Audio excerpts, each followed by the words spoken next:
Have you ever considered how our brain's wonderful ability to skip over things we're familiar with can cause us massive problems in our businesses? If I were to ask you for a cup of tea, most likely you'd go to the cupboard, get a cup and tea bag, and put the kettle on to boil. When it boils, you'd put the tea bag in the cup, pour on the boiling water, ask me if I want milk and sugar, put them in if I want them, and then give me the cup. Done, right?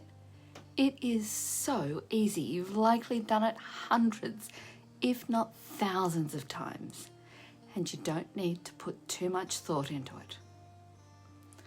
But what happens if we look beneath the surface? What about if we identify all the unspoken assumptions that are hiding in that scenario? Things like, do we have clean cups? Are they in the dishwasher? Has the cycle finished and I just need to take one out? Or does the cycle need to run first? Would it be quicker and easier to just take one out and wash it? What varieties of tea do we have? Are they what my visitor wants?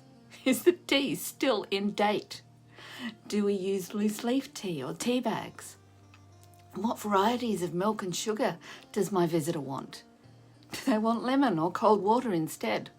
Or something else? What if my kettle doesn't work? Do I have a backup? If not, how long will it take me to get it fixed? And so on.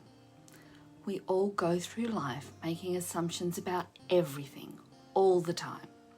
Because if we didn't, just getting out of bed would be impossible with all of the different permutations we'd have to think about and evaluate.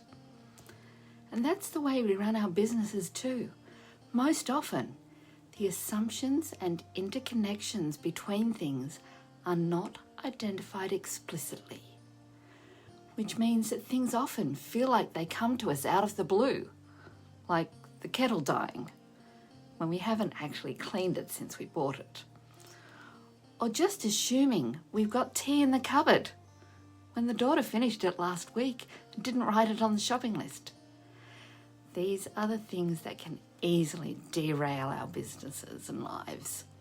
They can keep us constantly putting out fires if we haven't put systems in place for making sure that things run as we want them to as often as possible.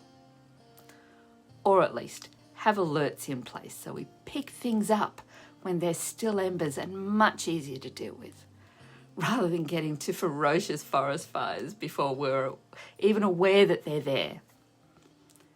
And doing this doesn't have to be difficult or time-consuming.